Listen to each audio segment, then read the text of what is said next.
Hello, everyone, and welcome to another episode of Old Reader, New Reader. I have a special guest today, Steven, who has chosen by accident to match the background of the call today. Purple with purple. Yeah, no, I got a rep. I did it with the void fish. With the void fish. The void fish tattoo. Oh, yeah, that's true. Yeah. And I'm glad you picked it because really, what a better guest to talk about the Adventure Zone than you, who has also met with the Mcelroy brothers before and been on a panel with them. So, and a big fan. You have a couple of Adventure Zone tattoos. I do. I have my little Pine Guard logo and my Balance half sleeve, and it's a nerd. I love it. And I did just get. I haven't shown you since it healed. Shrimp Heaven Now. A little Shrimp Heaven Now tattoo. I can't. That's awesome. I haven't shown you that, so. It looks really good. I've been considering some pandemic tattoos. I don't like to say it like that. Tattoos. Tattoos. Yeah. I had to. It had been too long, and lockdown was making me a little crazy, and it still is. So it might be time for another one. There you go. Rent. So for people in the chat, one, welcome. Which Maddie do we have right now? The Bond villain, Donna Troy, or Wonder Woman? We'll say Donna Troy right now. They're making fun of me because my cat Robin came up, and so I was like holding her. So they sound like a Bond villain. I do with like the black and your hair's darker. I just like the idea of you sitting like in a layer. Like when I first got on the call, it was a lot darker in that room. And I like the idea that that's how you sit in there like all the time. I mean, basically. Mm-hmm. Hey, Jaden, I'm doing all right. Not doing bad. So we are talking about the Adventure Zone comics. Now there will be some spoilers, but not. I think it's really hard to spoil this, really. Yeah. So this is published by First Second. Yeah, I've got it. One of mine is signed. None of mine are signed. It's signed by I got everyone but Griffin and Casey. So, but is it this Justin's that wrote this? I think so. Wrote Madeline, You Are My Hero. Oh my gosh. So I'm famous. Yeah, so this is by the McElroy family. So Clint, Griffin, Justin, and Travis. Art by Casey Pietsch. I'm so sorry, Carrie. I hope you're not watching this. Pietsch. I think it's just Peach. Oh, that's cool. Right? So this is a graphic novel based on the Adventure Zone podcast, which basically came out of their My Brother, Me podcast, which is pretty big, where they were like, hey, what if we did D&D with our dad just for funsies? And they did, and it got big. And so they ended up doing a whole podcast based of it. And the podcast got really big, hence the Adventure Zone comics. So it is based on a podcast, which is, not dissimilar from Critical Role, which I've reviewed here. But this is much more comical. Yes. This is a very fourth wall breaking comedy D&D book. And you don't even have to really know that much about D&D to understand and enjoy this at all. No. I knew nothing about D&D when I started listening to the podcast, and the books are you need to know even less. So. Oh yeah, absolutely. Like if you understand fantasy even a little bit, you'll be fine. And they don't even understand D&D that well either, which is great because the characters themselves will talk to the DM, Griffin, as if like when they're fourth wall breaking, and they don't really understand things either, which is great. It's so good. And I will say this is pretty new reader friendly too. Steven and I, we've both listened to the podcast. Unfortunately, we are older readers, so I guess we're kind of breaking the mold on this. But I did reread it all for today. Yep. But friends that I've recommended this to who've never played D&D in their life, never listened to the podcast, still really, really enjoyed it. And I think a big part of that too is because the art is also really good. Great. Like it's so fun and cartoonish and really I feel like they make really good use of all the space all the time of this. And not in a way that's overwhelming. Right. like all of the bits are so funny and all the dialogue is so good. It's very rare that I see like a comedy comic that does such a good job, like with dialogue and the drawings. Right. Well, I think because Griffin is the one who really developed the story through the podcast, but then also he's the one, for what I understand, that went back and really did the breaking it down into an outline for comics. And when he did that, he paced it in a way that really works, because you're summing up, I mean, each story arc, you're summing up roughly 10 to 15 hours of content into one book. And so he was able to do it in a way that wasn't overwhelming, and the art just kind of like melded with it. But at the same time, you cover a shit ton of ground, like really quickly. Absolutely. Yeah. And so one thing I think should be noted immediately, because I've heard so many people get this wrong, and so many Barnes and Nobles and so many bookstores and Amazon even, hello, stop putting this in the children's section. This isn't for kids. It's not. That can be evidenced by the very famous, I'm just going to show the very famous panel of Aprica Fuck You.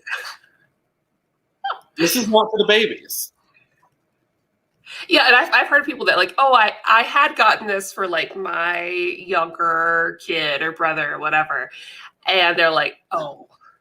I was like, yeah, this isn't kid appropriate. Yeah, I had somebody ask me about that at a store. They're like, you look like you know comics. And I was like, I don't know what that means. Thank you. And they're like, my nephew might like this, right? And I was like, how old's your nephew? They're like, 7. I was like, maybe not this yet. No, maybe let's go over there. And they're like, Batman, this works. And I was like, depends on the Batman. It does depend on the Batman. Adventures? Yes. Loads of adventures, but definitely a lot of like mature jokes. Or at the very least, like some jokes I think an older audience would appreciate. Oh, yeah. For sure.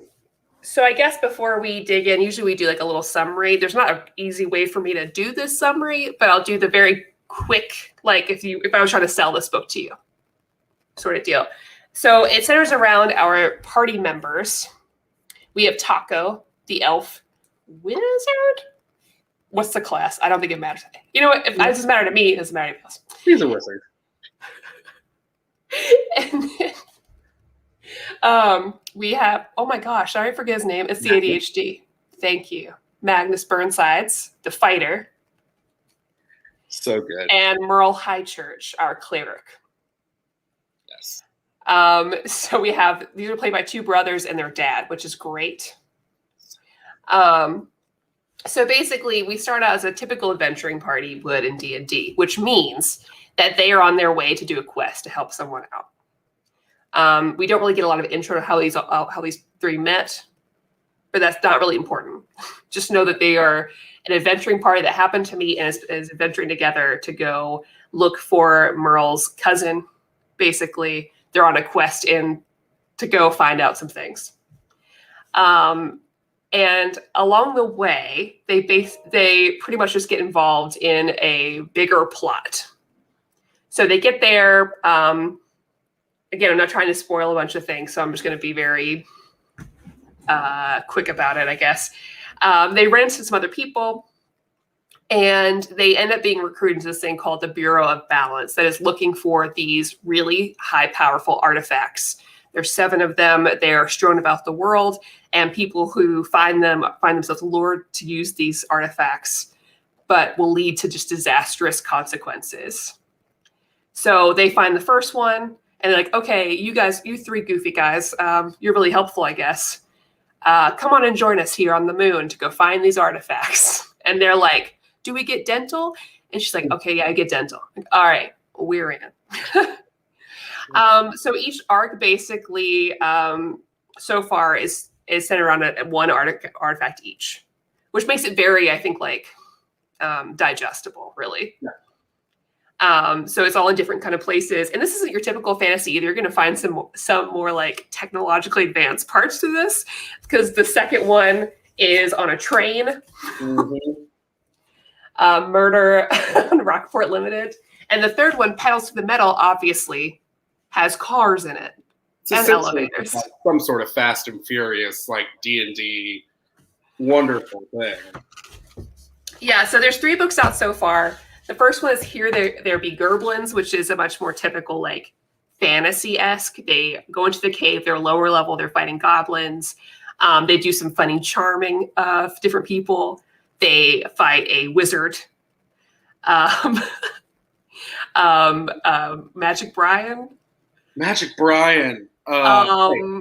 Yes. Who has a spider named Brian, spelled differently.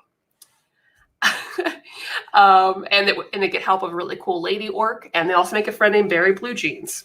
Barry Blue Jeans. That's who I was trying to remember. So I had time to read. It looks like Tom Arnold. Right. I had time to read the first one over again. And can I just say, anyone who decides to read this, there's going to be a character you meet called Clark the Bugbear, and just enjoy that sequence. Oh, it's so beautiful. It's literally like, to this day, friends who watch the show or who have read the books or listened to the show, I can just look at them and go, well, maybe you should have thought about that before you threw my favorite dog in the fire. And like, they know. Like, it just brings us so much joy. It's very good. It's very good. A lot of good running bits. Second volume, Murder in the Rockport Limited, is basically what it sounds like. They're on a train. They're looking for an artifact, but at the same time investigating a murder. Because what else are you going to do on a train? It's got to be Agatha Christie-esque, right? Yeah. There's got to be a murder. There's got to be some confusion. There's got to be some jokes. There's got to be a kid detective. Angus. Oh, Angus MacDonald is a blessing. So many good cosplays of him at cons and stuff, y'all. Little Angus MacDonald. I've seen some killer cosplay of other people from these books. Upsy, your lifting friend, who I won't get into. But I saw Garfield the Deals Warlock. Okay, at Fantasy Costco. I was going to ask you because I only had time to reread these and I hadn't gotten back to these. I can't remember. Do we get Fantasy Costco in the 3 volumes? Okay. In the second one, we get Fantasy Costco. Thank God. It's my favorite part of the entire series. In the third one, Pedals to the Metal, we get some gay romance, and we also get a car chase. So that's pretty fun. A nice car race. And I mean like souped up speed racer cars where they have to also fight each other. Very Mad Max-ish, you know? And honestly, I'm just going to say, that is probably my least favorite arc in the comics. Because the whole thing is one massive race. And it's really fun.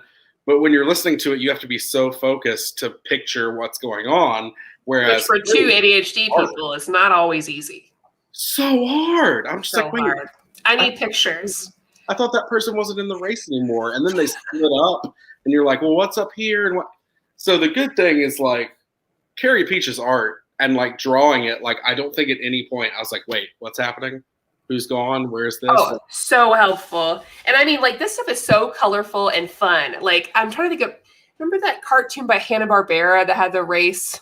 Speed Racer? Not Speed Racer. Because, like, Scooby-Doo was in it, and, like, somebody in the chat will know. But there's an old Hanna-Barbera. But, like, this stuff is so, like, this art, I'm so sorry, there's a better way for me to do this, is fantastic. It's so fun. It's so bright and vibrant. There's a unicorn in there. I listened to a spoiler, so now I can't. Well, it's not the big spoilers, you know. Wacky races. Wacky races. Thank you, guys. Yeah. Like, it's just so, like, vibrant and... Because Carrie Pietsch has worked on Lumberjanes, right? I don't know. If you think so, I bet she did. I'm going to look it up. She did. Cool. Yeah, she worked on Lumberjanes. She worked on Mages of Mistralia. And she also makes keepsakes and other original comics about magic and empathy, according to the bio in the back of this book. I dig it. I like her art a lot. So I guess what's the best thing to go ahead and talk about with this? It's a great question. There's so much. Probably should have been like, oh yeah, we'll pick one, and then I'm like, let's just do all three. Let's just get people started. Well, the good thing about all three is that we can, the box set's great. The good thing about talking about all three is that we don't get into spoiler territory, really, because there's a lot, and this isn't complete yet. Got a while. So even listening to us talk about this, you are gonna love it, and you're not gonna you're not spoiled by anything. No. And I'm trying to. They did commit to continuing, right? As far as I know, they do make a lot of jokes in each book that say like, "I hope we get a third one," or "I hope we get another one." You know, something's beeping in my home. Yeah, no, we got the little page of the adventure continues in the Crystal Kingdom because they had some issues with First Second at one point. Something in the way First Second handled their artists or something. Yeah, it was a payment for the fan artist, I think. Okay, yeah, because they had originally talked about the possibility of moving to another company, but I don't know if that ever happened. I really kind of hope they didn't, just because the way First Second fixed the issues. I think they did, and the McElroys are pretty loyal when it comes to, okay, you've handled it, you understand what happened. Very rarely do they cut ties with anyone, except for, My Brother and Me's theme song of the last few weeks. Yeah, I'm glad they're sticking with them, and partly selfishly because I love First Second publishing. It's one of my favorite ones. Yeah, no, these are just great. I guess something we can start with is talk about just the characterization of our three main characters, Taco, Magnus, and Merle. Yes, we can. These characters, they really jump off the page for me. And I think even if I hadn't read or hadn't listened to the podcast, I feel like these characters the characters in these comics get a life of their own, personality of their own, even outside of my own understanding of the podcast. I feel like like they're so much more distinct because you've got, Taco is just hilarious still. Yep. He's just, full of himself wizard who wants to do his own thing and doesn't really want to deal with everybody else's stuff, versus Magnus, who's always rushing in, very himbo. Yeah. Right. They are literally polar opposites in so many ways, to the point that their catchphrases, Magnus is Magnus rushes in, and Taco's is Taco's good out here. Which is something I say in my daily life. I'm just like, nah, Taco's good out here. Like, I don't want to mess with that. Like, and then you've got Merle, who's like your old forgetful dad, who doesn't really know why he's there a lot of the times. It doesn't really know how to be a cleric, because a cleric's supposed to heal people. And typically he's using his spells of the day on ridiculous things. Very uncleric-like. Or casting a zone of truth. Yeah. Could we talk about their weapons for a second? Let's talk about it. So Magnus has this axe called Rail Splitter, which I don't know if he actually gets Rail Splitter in the first run. I think he does, but it's not the original axe. Like, he switches it out at some point. Regardless, I think he gets it at the end when he goes to Fantasy Costco at the beginning of Volume 2, because he uses it on the tree, but the tree... the rail splitter is supposed to be able to cleave a tree in half once a day. And he uses it on a tree monster, which is a tree monster, not a tree. So it doesn't work. Oh, it's very good. So he has rail splitter. It's an axe. It's cool. Taco has something called an umber staff. And it's just an umbrella. It's essentially what Hagrid has in Harry Potter. Yeah. It's just an umbrella wand, and Taco thus uses it for all of his spells, which I think 90% in the first arc are just fireball. Mm-hmm. And then Merle. Oh, Merle. Somewhere I have my work satchel that I take my laptop to work in, and it's just covered in pins from these, and it has the Extreme Teen Bible, because that is Merle's weapon, is an Extreme Teen Bible, because he is a cleric. And so not only does he have access to spells, he also has access to 50 fun first dates that don't involve premarital sex. It's very Oh man, gosh, I love it because most people don't play clerics like that, right? You know, in D&D, we normally when you see clerics in fantasy settings, they are very devout, right? Very just, you know, your healers, your white mages. But Merle is really fun because he definitely takes his own, like, probably personal Christian background because he decides to go the more evangelist route when he goes places. He's like, can I interest you in the word of Pan to everyone? He's a very chill dwarf, a little forgetful, really cute because he just sort of bumbles into things, and then just like, here, hello, little child. Would you like to hear about the word of Pan? Here's my book. Let me talk to you. You know. And throughout the series, he will flip-flop back and forth between gods. He's like, now I support this god. I kind of do my thing. But, God, the characters are so good because they are so unique. But I don't know. Sometimes when you have teams of characters, they're unique, but they're almost too unique where you kind of like, you don't enjoy them each individually. You only enjoy them as a team or vice versa. Mm-hmm. Whereas they are just similar enough that you really like seeing them work together. But man, the dynamics between them in their individuality, especially like I said, Taco and Magnus, like being played by brothers and being very different people and then playing very different characters. It gets interesting, and those dynamics are fun to watch develop over the course of the whole thing. But yeah, this trio just meshes so well. Yeah. And really, it feels like, I feel like a lot of comics do translate really well to cartoons, of course, or translate well to live action. But Adventure Zone in particular feels like you're just reading a cartoon. For me, like I feel like I know Freddie's in the chat. Like it reminds me of reading like comics that are comic versions of cartoons, like reading the Steven Universe comics or the Adventure Time or things like that, because those are obviously from cartoons. But this one just really feels the same, has that same vibe. Yeah, I know at one point too, and I might be. I know it was before COVID, but before COVID, at one point, I think they had signed on to make an animated series. Had they not? And I don't know. I want to say they did, and I was like, "Oh my god, this would again be perfect for that," because the only part I'm missing in these, and I can hear it in my head because I know them so well, but I miss the voices. Yeah. Because their voices are so distinct. Mm-hmm.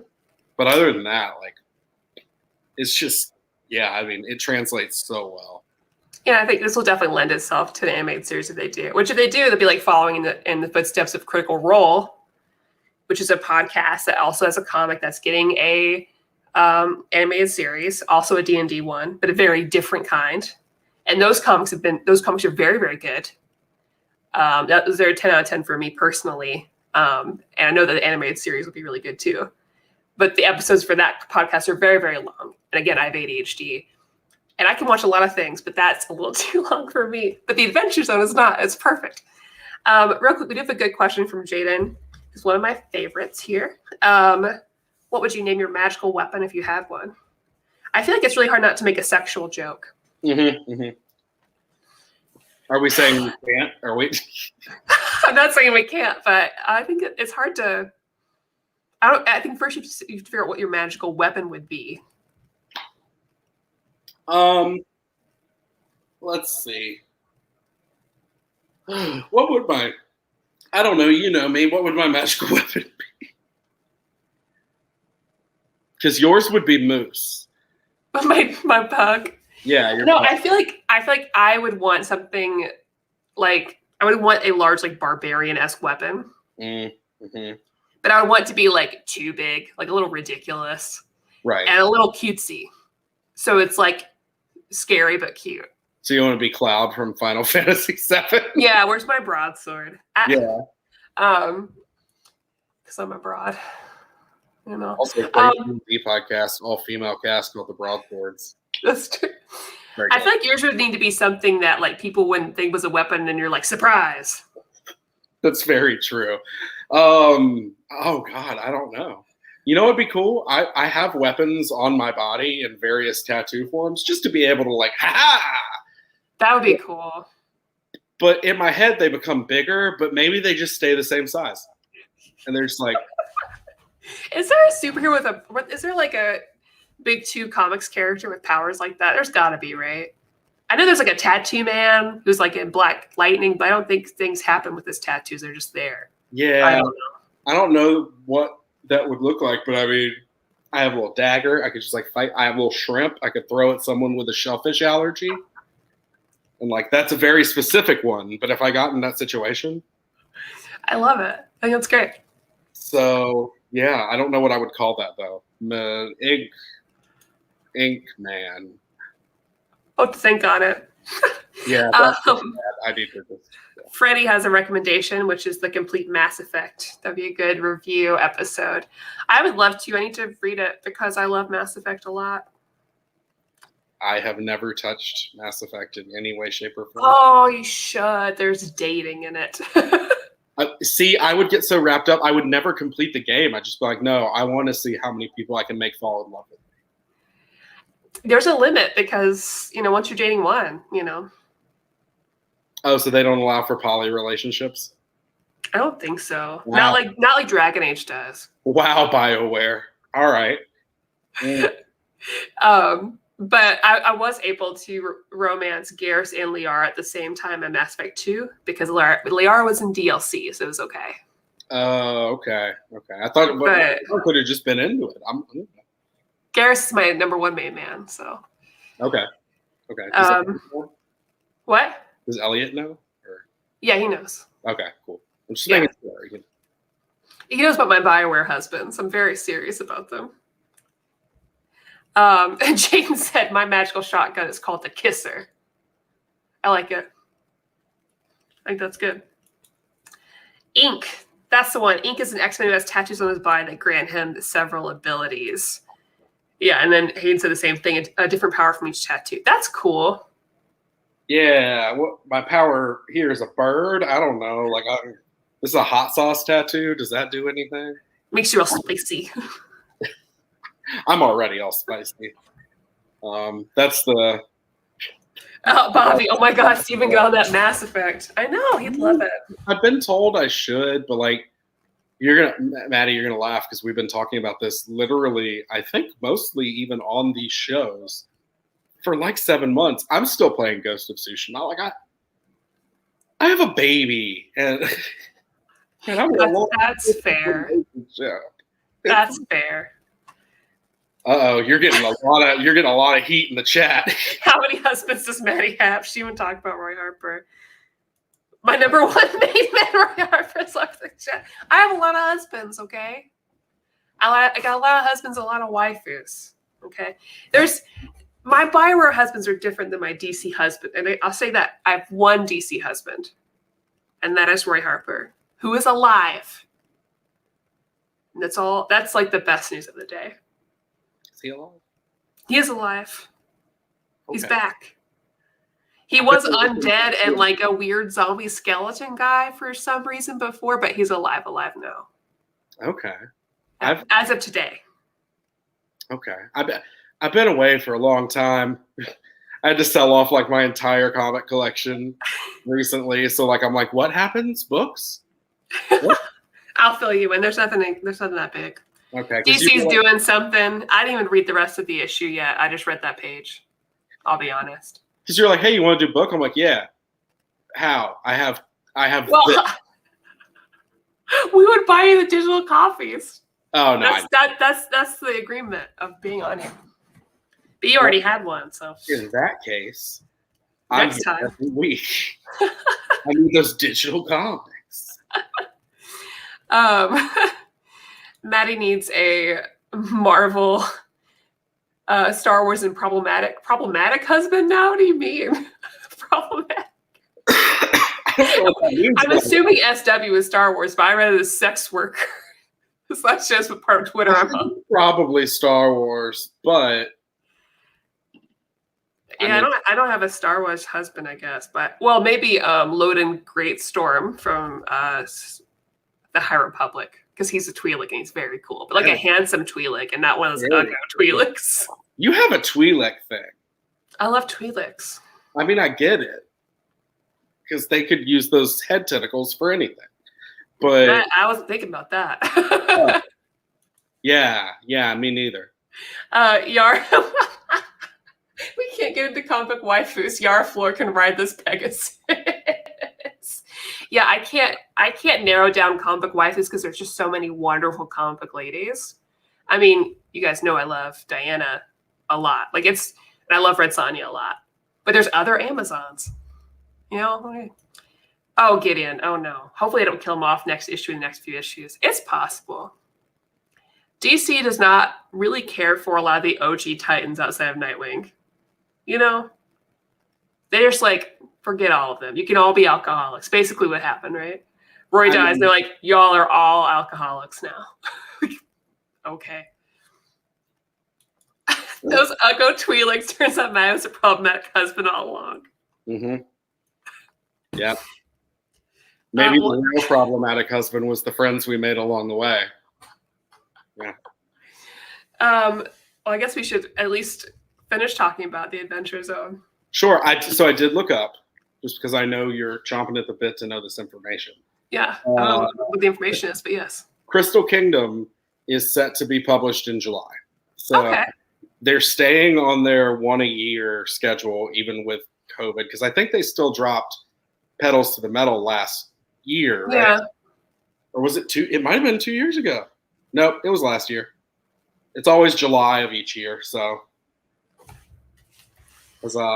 And, you know, for my comic book collecting fans or friends who, like, get really upset when their spines don't match, don't worry. These all match. Suggestion, though. If you have not collected any of them and you're going to collect them, buy the box set first. Because when they released the first one, they didn't know how it was going to sell. So the original copies of the first one just have a D20 at the top. And then when you get number 2, it has a 2 in the D20. So there's no 1, which kind of bothers me a little bit. But now I think it has a 1. So. What are these? There are other Amazons. Artemis. I mean, I love Artemis. She's a big, beefy girl. Until they drew her weird for no reason in Red Hood and the Outlaws, which we can't talk about or buy anymore. Buy it secondhand. Well, Dan Didio is gone, so maybe they'll be slightly more safe. Maybe. Garrus Hart, my go-to femship, but Liara is my number 1. Maddie's joined the dark side of the Force with multiplication husband and Edge of Dirty Talking on today's show. It's a nighttime show. We have to watch what we say on the weekends, you know, but it's after 8 p.m. That's fine. I mean, you come to play after 8 p.m. We can even curse this late. Butts. Butts, that's right. Whoa, we're going to get demonetized. Is Elliot Maddie's problematic husband because he hates puppies? Hayden is on this thing where they say that my husband hates puppies. But he doesn't. He doesn't. Okay. Adventure Zone. Before we get to just chilling with the chat, which looks like this is what it's going to be. I don't know what else I can really say except it's really, really good. It's really, really good. It is, I will attest, and I'm not saying this. I can end this conversation here or I can elaborate. I'm not saying this is like a look at me, because I am in no way an entertainer anymore, because my life has fallen apart. No, it is a good product, but something that I always really enjoy is when a good thing is put out by good people. Yeah. And I can 100% say that the McElroy brothers are legitimately good people. They try to do everything they can to make sure that people, regardless of anything, really, I could go into race. Yeah, but they do what they can to make sure that, like, this property is inclusive, which doesn't seem like it as much when you start, but as you continue on, they really, even make a play. They try to recorrect things when fans are like, hey, did y'all really want to do that? And they're like, oh wait, yeah, that was kind of bad. Well, I mean, I can go ahead and say when they first released imagery for this cover, people lost their minds because all three of the characters were white. All three of the characters were Magnus, just standard white guy, and the McElroy brothers stepped back and went, oh, these characters are us. And so in our head, we just had them drawn because they said, we will 100%, like, we want this to be inclusive and an inclusive property. That's our bad. We fucked up. Let us fix it. And so literally that's where you get Taco, who's a wood elf, who is blue, and Merle, who I believe is still human, but is a person of color. And like, they really do their best to go, okay, if they mess up like that, they are a crew that will go, we apologize. That was not our intention. Let us correct it. Which I appreciate, because like in the podcast, one of the best things about it, which is different than other like D&D podcasts, is they've never really described those like exactly what they look like. They describe like hair and like height and stature and build and stuff, but that's it. And so the fandom for years, while listening to podcasts, have just decided to make them their own, which is exactly what they want. They're like, we want to give you characters that we don't actually decide what they look like, so they are what they look like to you. Yeah, and Griffin especially, because Griffin was the DM for the first 2 campaigns, which ran, I mean, God, 140 episodes between the 2 of them. Mm-hmm. Griffin has always been very open with the fact that he tries to make sure that people can feel seen through the characters. And so their entire characters, he never mentions their gender. He uses they, them pronouns only. He said, if however people want to take those characters, that's fine, but I want non-binary people to understand that I want you to be represented as well. He's just very, very, very, very open with that. And so it's an inclusive property. It's put out by guys that, you know, are very open, very kind-hearted individuals. You said at the beginning, I did have the opportunity to work with them a few times. They guested on a show I hosted for years, and they're just the nicest guys. You know, you meet them in person, and like Travis, when I met Travis in person, we had Zoomed once, like 6 months before, and he threw his arms up, was like, Steven! Like, came out, like, they're just those type of guys that are genuine. And so, like, please support, like, their stuff. Casey Pietsch, I have not met, but from everything I've heard, is just a wonderful person to work with. They're great. The property's great. It's an adventure. You get Void Fish, which is the background to this stream. Yeah, I say if I had to give it a rating, it'd be 10 out of 10 for me. As far as just, it's a good comic. It's good. Yeah, it's funny. It's something like, it just feels different than other comics. Like, it's relaxing too. Like, I reread all these today, and it was just nice. Yeah. Amidst everything else, be like, this is so funny. There's so many great references in here to everything. Like just with, you know, Merle saying that he's a dwarf and he listens to Kenny Chesney, but the other dwarves listen to like Diplo, yeah. So they don't like him. And you know, say that Barry Blue Jeans looks like Tom Arnold, and like the joke of like, hey, we want you to join the Reclaimers. I'm like, oh, I love that song. I would walk 500. Like, no, it's not the Proclaimers, it's the Reclaimers. It's so good. Someone at one point, or am I thinking of a different show, always appear like Ryan Gosling? Is that a different show? Oh, no, that's Great Amnesty, I think. Never mind. Oh, okay.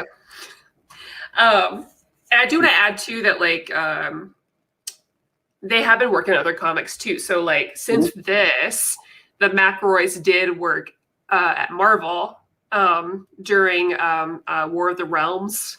Mm-hmm. They wrote one of the stories for that. I think they did.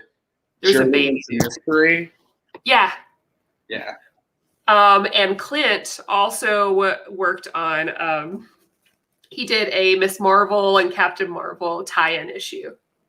And he's been a big comics books fan for a long time. So it's like such a cool deal to have him be a part of that. Oh, Jaden gave it a 9 out of 10. Great comfort book when you're having a stressful day. Yeah, absolutely. It's fun. The stakes aren't too high yet. At this moment.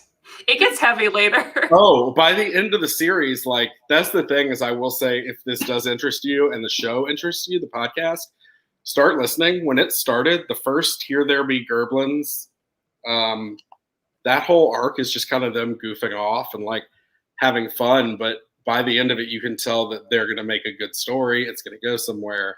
And it went on for, I believe, 68 episodes. Mm-hmm. And I mean, I cried a lot. Oh my gosh. I have a half sleeve. Like it's for a lot of people, myself included, this property has been life-changing. It helped me accept my own gender identity. Like, this show is, and the books, obviously, they're a part of it, are insanely moving once you get toward the end. They're still hilarious. Like, it will make you laugh, but then you get so attached to these characters that their stories and their journeys kind of become your own. Yeah, you're in for a treat. Because these are selling well. I think they're definitely going to finish this entire, like, the Adventure Zone, this part, the Bureau of Balance. And it's so much fun, and definitely, like, you're in for such a great, cohesive story. It ends well. I should not compare this to One Piece, but it reminds me of One Piece because it's very fun, and there's like little bits and pieces that are going to come back later in a big way, in a big moving way that they put in that first arc. Yeah, I mean, that's beautiful in there. It's like the Horcruxes, except the author isn't transphobic. He's just dropping in little things that come back around at the end and will blow your mind. So, Hayden said, I haven't read or listened to the podcast, but 10 out of 10, I trust Maddie and Steven. Thank you. You should. You should. Jessica, a good question. This worked great being adapted for comics. Are there any other media properties whose comic adaptations you really liked on their own? Yeah. Trying to name off my head. Critical Role did great. My gut immediately goes to Power Rangers, like the Kyle Higgins run. Oh gosh, I mean that's better than the right. show. Yeah, I prefer it. Yeah, I mean that's my first go-to. So good. And the board games based off that that comic book are really good too. Once you figure out what you're doing. Mm-hmm. The Avatar comics are really good, but I don't know if they. I can't say that's good standalone. Probably because you didn't know the others, but oh man, there's definitely other ones. Yeah, I'm trying to think. I feel like there have been movie to comic like adaptations that I really think the comic nailed, but I'm trying to think what they were. Mars Attacks. Okay. Mars Attacks is absolutely fantastic. Now, their version of it was less so based on the movies and more so based on the game thing that preceded the movies, like the card game or whatever, Mars Attacks. Oh my gosh, fantastic. So good. It's only one volume. Very good. So you got me interested in it. That, I don't know if it's still going on because, again, I have no comics anymore. That like kind of reimagining of Buffy. That's literally just what James wrote too. Okay, I was going to say, like, I loved that. Like, I love Buffy, but I loved the like reboot type thing. Mm-hmm. Oh, Nick, I read the first 3 with my 5-year-old daughter, and she and I loved it. Had to censor it. You know, that's a good way to do it though, because there's so much fun in this comic book. If you can censor it for your kids, that's great. Oh yeah, Freddie. There's a lot of good standalone Star Wars comics for sure. Like I am newer to the movies. In my opinion, the comic books are just way better than the movies. Like, I don't. Okay, so that's a little bold. Well, okay, for me, I don't have the nostalgia with it. Right. Okay, so like I don't have that connection. So for me, the comic books get me way more into Star Wars lore. Same with like all the non-movies get me way more into Star Wars than the movies ever did. Oh, like I said, I had to sell off basically my whole collection. And I'm like, I can't buy any more comics. I need to be done. I'm still going to buy the Dr. Aphra Omni. Like unless I missed it already, and then I won't. No, you're still good. It's coming out a couple weeks from now. Like, some of those comic series are great. Chris mentioned the Bill and Ted and Back to the Future comics. I've heard really good things about the Bill and Ted comics. And I've almost jumped on them a few times because I'm a huge Bill and Ted fan. Like, wrote a portfolio piece in elementary school about how Bill and Ted changed my life. Literally for school.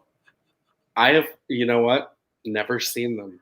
Really? Oh, man. If you come over, can we watch them? Of course. The new one's good, too, I think. I was going to say, I started dating somebody not long ago, and they're like, you haven't seen Bill and Ted? I was like, no. They're like, but that's like that's you. And I was like, I after watching it, again, this is me in the 90s, right? So I was not the demographic for this movie because I was born after. But I was like, I'm going to talk like Bill and Ted all the time. Like, so like little me, like early 2000s was like, yeah, totally, dude. Like, why? Why, Maddie? Oh, I also thought I was an alien, though, so, like, who knows? What? Oh, why don't you talk like that now? No. Yes. I'm going to call you, and if you don't pick up the phone and be like, hey, dude, like, I'm going to be really upset. Radical. Wild stallions. No. I like how I'm like, sure. Yeah, the new movie's really good. Yeah, well, a lot of stuff happened, Jessica. Jessica, you can join me and Steven on a Zoom call. Jessica and I are real life friends now. Oh, okay, cool. Oh, that Gem and the Holograms. Yeah. Ooh. I've been gifted the Ghostbuster comics too. I need to read those. Well, my gut was immediately the IDW Turtles, but then I went, wait a second. Turtles were comics first, even though in my head, were they? That 80s cartoon series. Yeah. The Turtles were originally comics, like black and white comics, and now yeah. Huh. Hayden mentioned Labyrinth and Dark Crystal comics. I have a question though. So like I've seen the Labyrinth. So like I get that, but I'm not a Dark Crystal person. Like I didn't like the movie, but I like the comic books more. I don't know. People said Transformers. So I'm not a Transformers person. Omar had like the whole channel go watch one of the movies in theaters or whatever, and I wicked fell asleep. However, I mean, I liked Beast Wars. Yeah.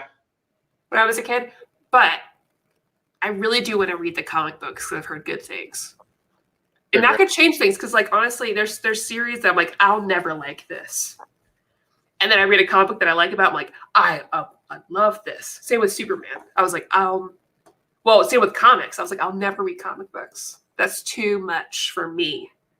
And now I'm doing this show. To me, if you decide you want to read the Transformers comics, Phase 1 is fine. But if you're not a big Transformers fan, just start with Phase 2. Okay. Because Phase 1, if you're a Transformers fan, it's solid. It's not great, but it's solid. But Phase 2 is just great. Okay. I'll have to eventually. Like I want to do that for Old Reader, New Reader sometime. Transformers, and I want to do TMNT because I don't really have an attachment to either. So, I mean, like I watched Teenage Mutant Ninja Turtles, of course, but like I don't have like a huge connection. Versus Power Rangers, which I was obsessed with. So, yeah, recommend me some, Jaden. I'm done. I'm trying to throw in a lot of stuff I wouldn't read this year, but it also depends on guests too. Like, depends on what people want to read. If you don't have anybody to talk Turtles with you, let me know. Oh yeah, come back. I'm obsessed with them. I always have been. I love them very much. I was listening to a podcast and they were talking about how in Ninja Turtles 2, the 1992 classic, Secret of the Ooze, there's a joke in there that made them want to write comedy. This stupid joke. And I remember listening to it and I knew the joke they were talking about before they did it because that's the joke that made me want to be a comedian. Oh, yeah. And it's so dumb. But now I'm like, okay, I'm not alone. The Turtles can change lives. Oh, Jane, Maddie's making all the 90s kids cry. Well, I think I was just really into anime growing up.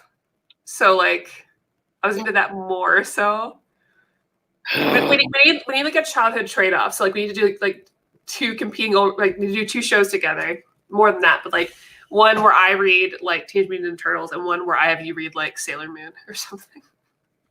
Oh my God, I'd love that because I love Sailor Moon.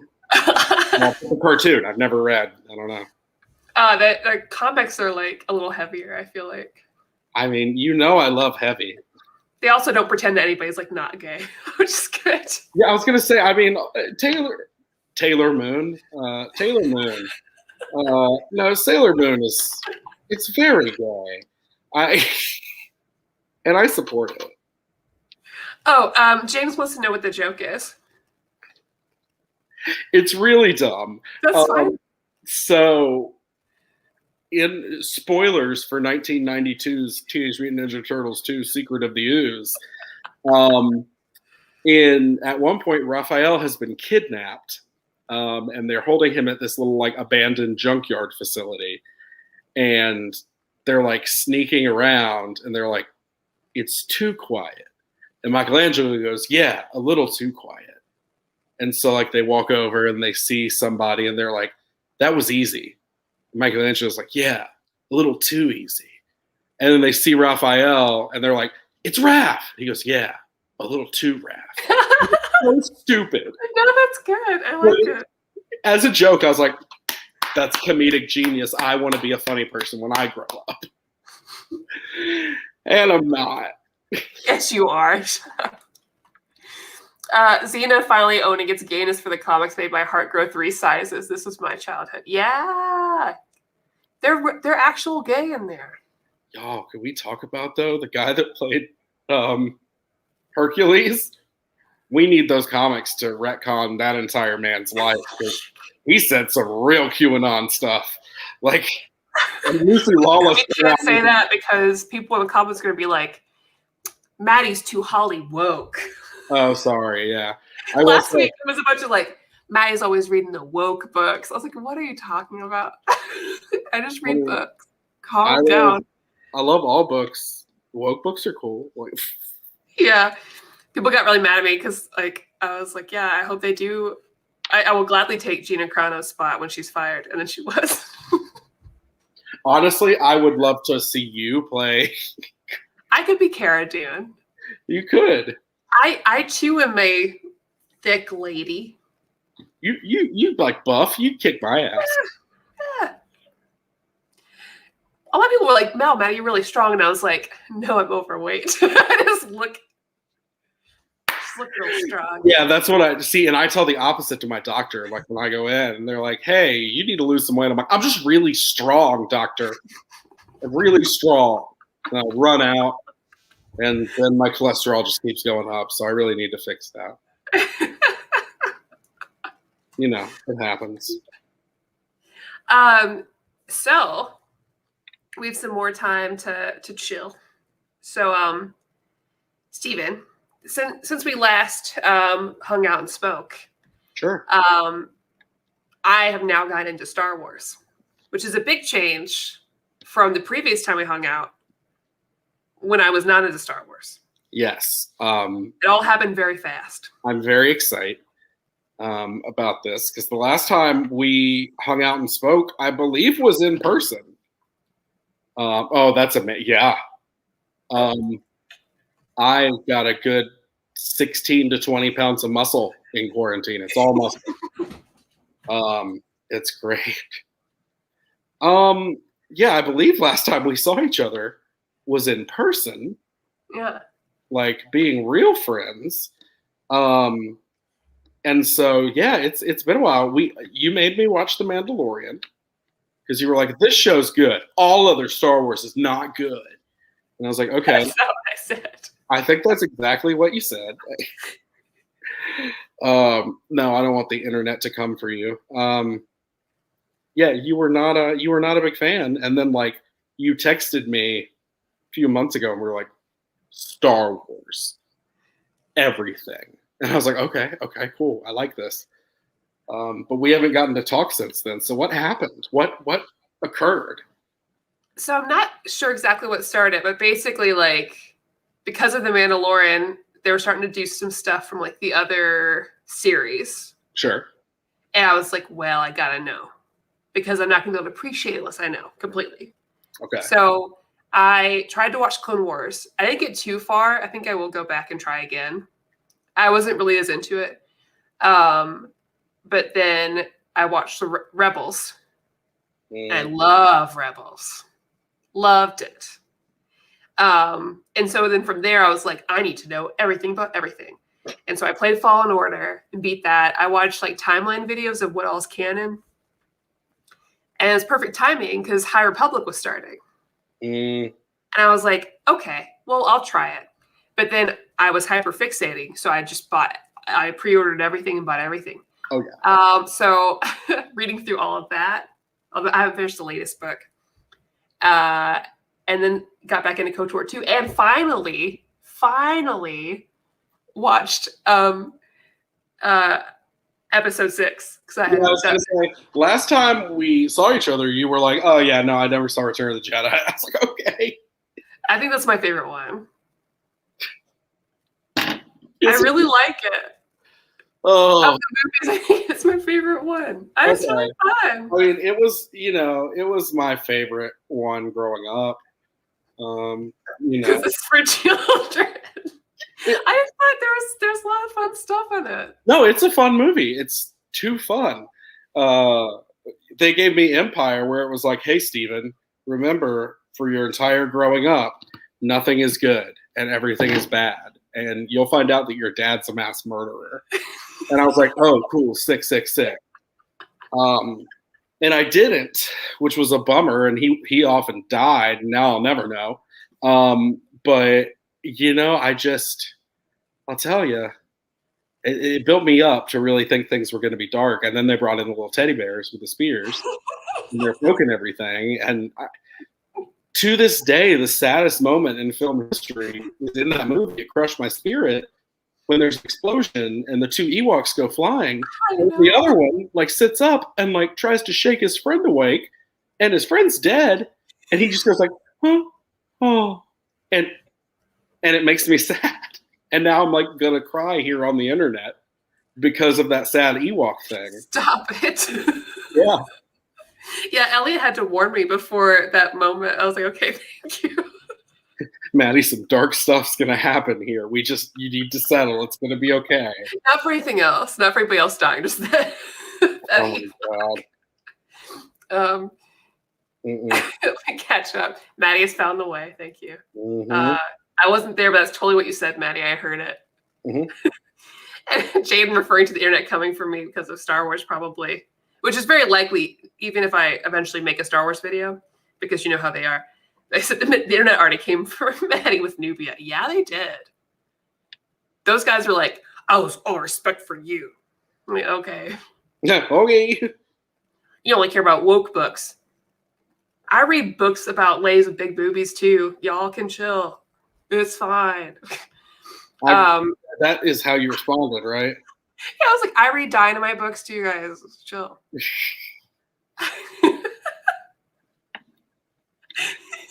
Oh. I was calling Maddie Donna Troy and Jessica Jones earlier, so she has a reputation right now. Wow, yeah.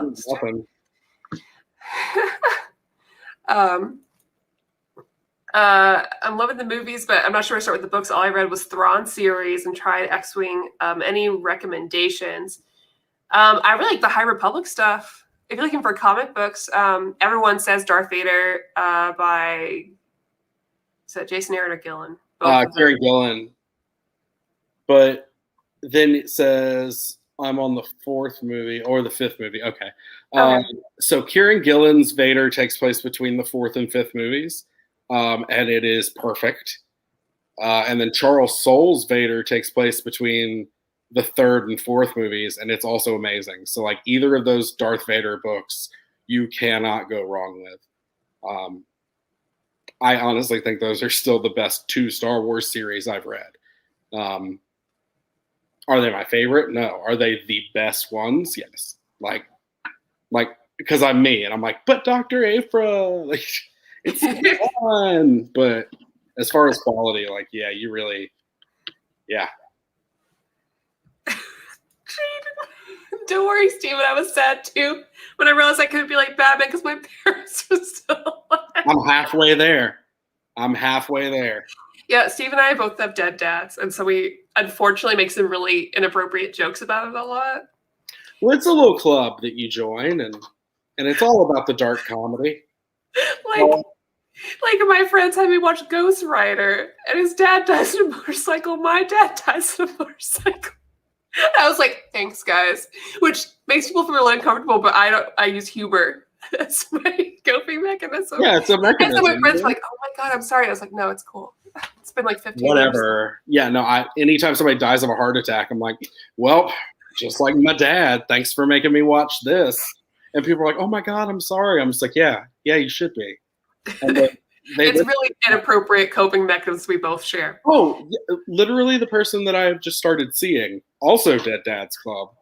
And I respected it because I was like, so like, I don't know, what are your parents like? She's like, well, my dad's dead. And I was like, like somebody who just references it like, whatever. And I'm just like, yeah. Trauma.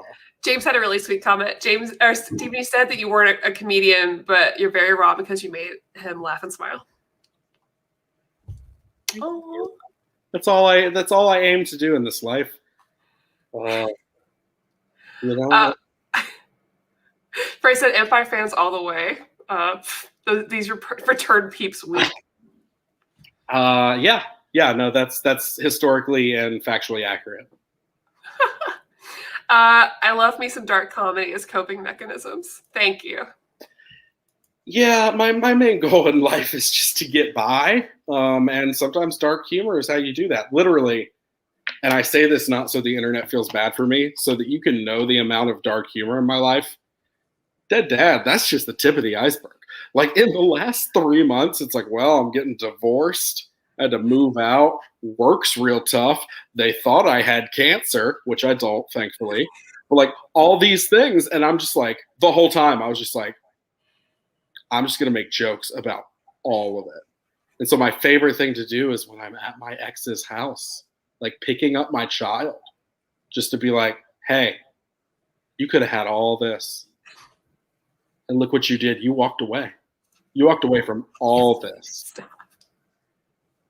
Let me tell you. People are going to think that I'm like such a crappy friend because you're saying this. I'm just laughing. No, I love the dark humor. It's how I live my life. Oh man, 62 Lefty Blues, I have no idea.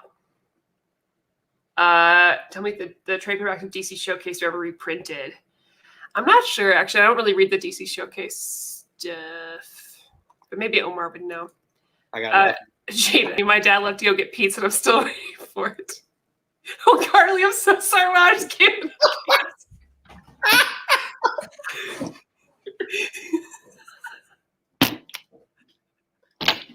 Oh, wow. Sorry, Carly. This is a Near Men After Dark.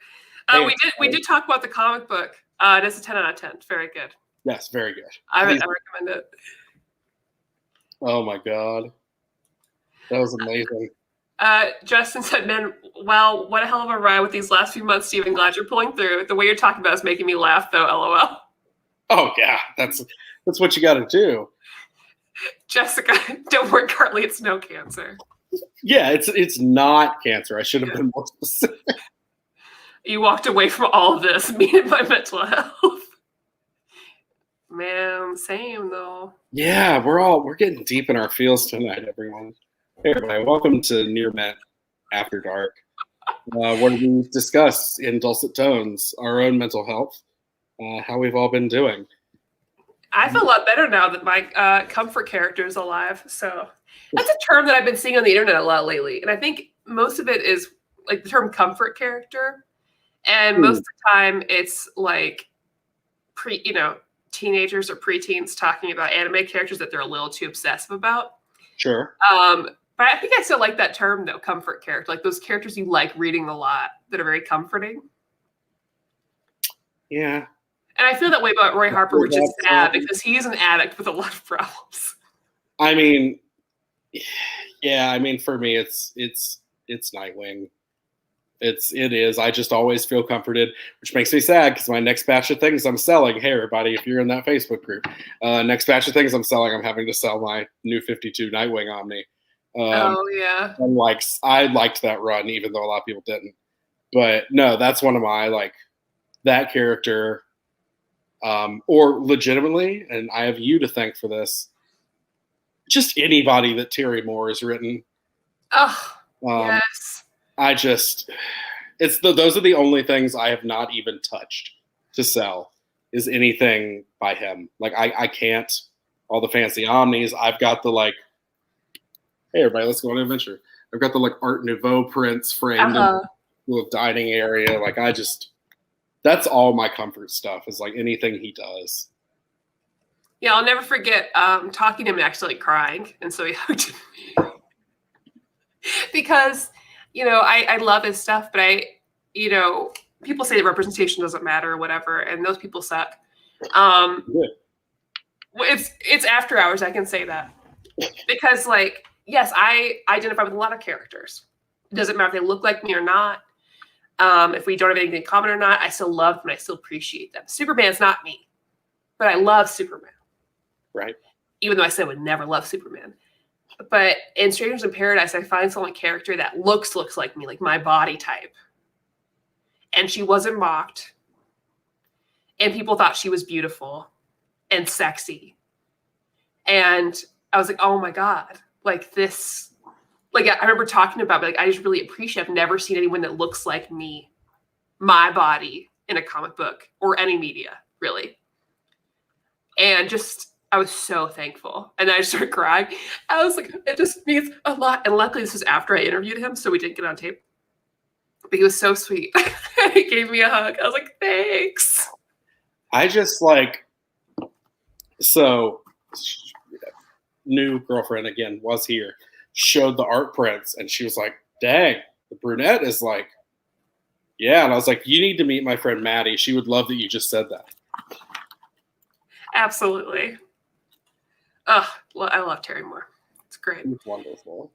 So what's next week on therapy? I mean, over your new reader. So next week, I'm not sure. The show's going to be on Monday. I'm waiting for my guest, Maki, to tell me what she wants to read. But she has ADHD also, which means that bad at responding to things, which is how I am, how Steven is. Steven and I are great friends. It's both of us just like, we need to talk and hang out, and then we just don't. But nothing changes. So I'm hoping that I'll hear from her this week, at least next couple of days, so I can post the schedule. But I trust her picks, so we'll see. Catch up. Oh, thanks. 62 lefty, please. 2 X's and my little kid is 24 now. You can make it, he says, or they say, whoever you are. Jaden votes for All-Star Batman and Robin. That sounds good. Oh.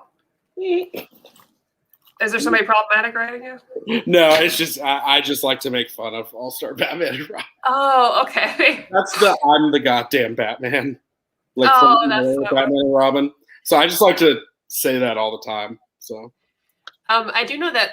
So I don't know the next 2 weeks because I'm waiting on guests to tell me what they're going to read. But after that, it's going to be X-Men Disassembled.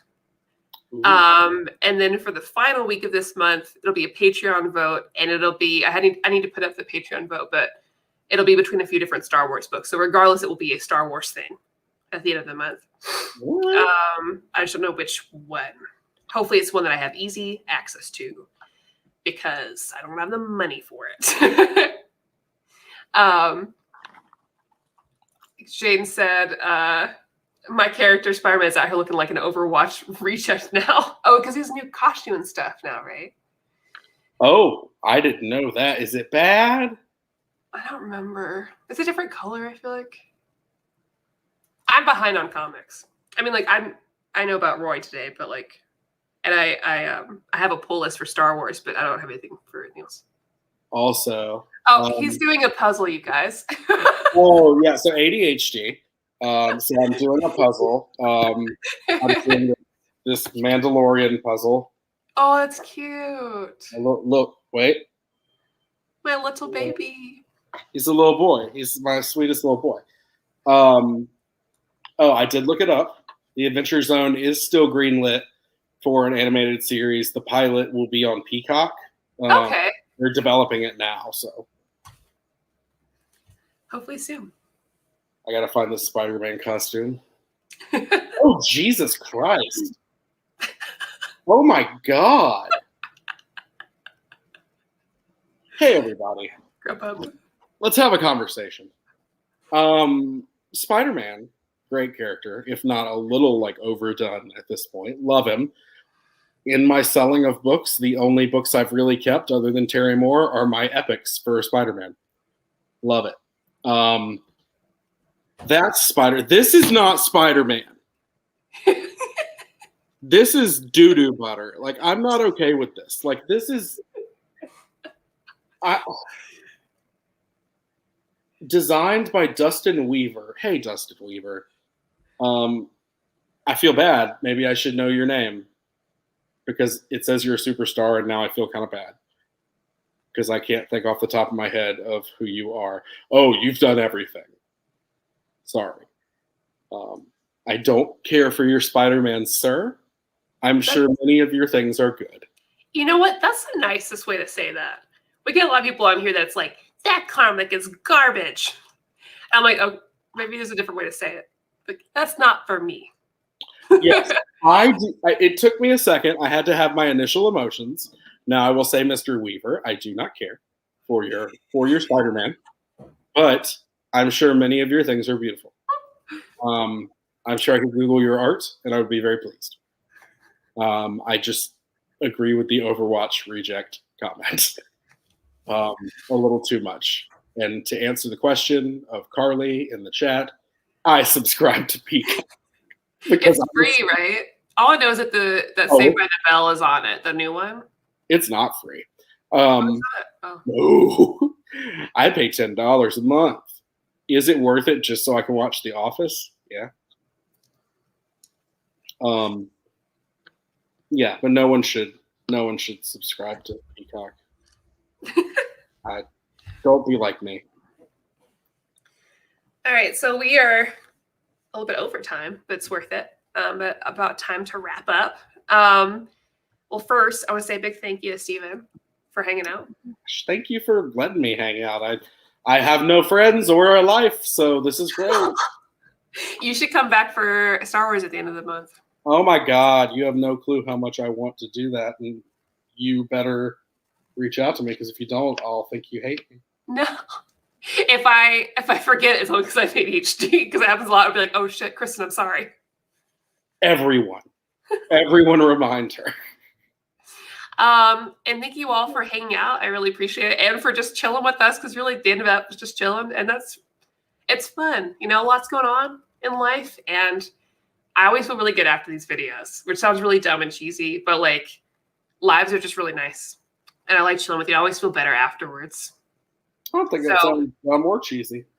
So I really appreciate all of you in the chat. I love seeing you guys every week. I hope you like this video. Comment down below if you read Adventure Zone and give us your thoughts. Or if you have any thoughts for the rest of the episode, as long as it's civil, actually civil. If not, I'll delete it, like last week's episode comments. And I hope you all staying safe, wearing your mask, wearing 2 masks, preferably. And I will be seeing you all next week. I'll try to post what that schedule as soon as I can. Sorry, guys, about that. And, you know, we have a Patreon to which you can vote for whatever Star Wars books I'm going to choose for you to vote from and stuff. And, yeah, so thank you all so much. And congratulations to our channel for getting 40K. Pretty cool. Yeah. And thank you again, Steven. Always. And good night, everybody.